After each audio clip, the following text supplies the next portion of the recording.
நன்றி கூறி விடைபெறுகிறேன். அடுத்தபடியாக மாண்புமிகு அமைச்சர் அவர்கள் உங்களிடம் மருத்துவக் கல்லூரி பல்வேறு தடைகளை தாண்டி இந்த விழுப்புரம் மாவட்டத்திற்கும் இந்த முண்டியம்பாக்கத்தில் ஒரு மாபெரும் மருத்துவக் கல்லூரியை கொண்டு வந்தார். அதற்கு முன்பு நாம் எல்லாம் மரணத்தை தொட்டிருந்தேன். அப்படிப்பட்ட மாண்புமிகு வனத்துறை அமைச்சர் அவர்களை வருகை என வரவேற்று குழு தலைவர் அண்ணன் மா ஜெயச்சந்திரன் அவர்களையும் நகர செயலாளர் பொதுக்குழுக்கும் மேடை ஏறிய உள்ளவர்கள் அனைவருக்கும் நன்றி நன்றி. உரிமை அமைத்த அனைவருக்கும் நன்றி நன்றி நன்றி. உதவிகளை வழங்க மாண்புமிகு வனத்துறை அமைச்சர் முனைவர் பேராசிரியர் அவர்களை அழைக்கின்றோம். இந்த நகர்மன்ற தலைமையினுடைய உதவியோடு போராடி கொண்டிருக்கிற அன்பிற்குரிய விஜயசாமி, அசோக், அன்பரசு, கலைவாணன் உள்ளிட்ட தோழர்களே, நிகழ்ச்சியிலே இங்கே கலந்து கொண்டிருக்கிற பேரூராட்சி மன்ற தலைவர் மீனாட்சி ஜீவா அவர்களே, கழகத்தின்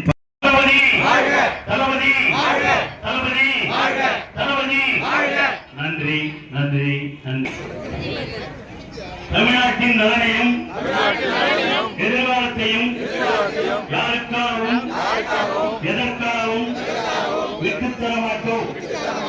தமிழ்நாட்டின் உரிமைகளுக்காக ஒன்றுபட்டு போராடுவோம், வெல்லும். இதுதான் நம்முடைய ஒரே இலக்கு.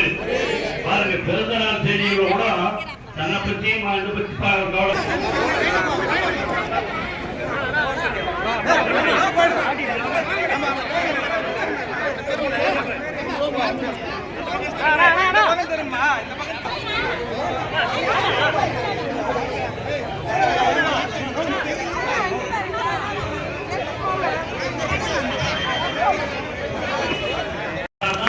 வெளி மாநிலங்களில் இருக்கிற முதலமைச்சர்களை எல்லாம் கூட வரவழைத்து இந்த தொகுதி பிரிவினை அதையும் பிரித்து இந்த தென் மாநிலங்களை வஞ்சிப்பதற்காக மோடி அரசு திட்டம் போட்டுக் கொண்டிருக்கிறார்கள். ஏன்னா தென் மாநிலங்கள் இந்த பிஜேபிக்கு மதவெறிக்கு இடமில்லை. இங்க எல்லோரும் சமத்துவமாக வாழ வேண்டும் என்று நினைக்கிறோம். அதனால இவர்களை ஒழிக்க வேண்டும் என்று மோடி அரசு என்னென்னமோ பண்ணிட்டு இருக்காங்க. அதையெல்லாம் எதிர்த்து செயல்பட்டுக் கொண்டிருப்பதுதான் நம்முடைய ஆட்சி. இப்ப மோடி கூட ரகசியமா போய் பேசியிருந்தான். யாரு?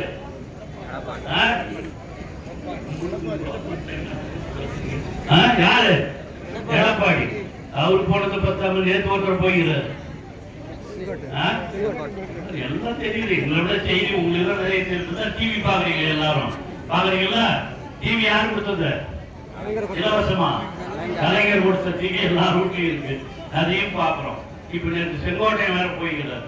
எதுக்கு போனீங்கன்னா எதையும் உண்மை சொல்ல மாட்டேங்கிறாங்க. அவனுக்குள்ள எப்பயுமே திருட்டுதான் தான். அந்த மாதிரி இருக்கவங்க இப்ப போய் எப்படியாவது அதை வச்சுக்கலாம் இதை வச்சுக்கலாம்னு பார்த்துட்டு இருக்கிறாங்க. எது வச்சாலும் நேற்று தமிழக முதலமைச்சர் தெளிவா சொல்லிட்டாரு, நாங்கள் தான் அடுத்து ஆட்சியை அமைப்போம். முதலிடம் திமுகவுக்கு தான், திமுக கூட்டணிக்கு தான். இரண்டாவதுக்கு இடத்துக்கு யாருங்கன்னா அவங்க எல்லாம் போட்டி போட்டுக்கிறாங்க. நீயா நானா நீயா நானான்னு எல்லாம் போட்டி போட்டுருக்காங்க. தவிர முதலிடம் என்பது அவங்களுக்கே தெரியும். திமுக தான் திமுக தான் திமுக தான். அதை நடத்தி கொண்டிருப்போம் நம்முடைய தளபதி தான். அடுத்த முதலமைச்சர் 26 மட்டுமல்ல, எப்பொழுது தேர்தல் வந்தாலும் அதில் வெற்றி பெற்று தமிழ்நாட்டை இனி ஆளக்கூடியவர் தமிழகத்தினுடைய முதலமைச்சர் தளபதி தான். அந்த தளபதிக்குத்தான் இது 72வது பிறந்த நாள் நிறைவு நிகழ்ச்சியாக இதை நடத்தி கொண்டிருக்கிறோம். அவருடைய பிறந்த நாளில்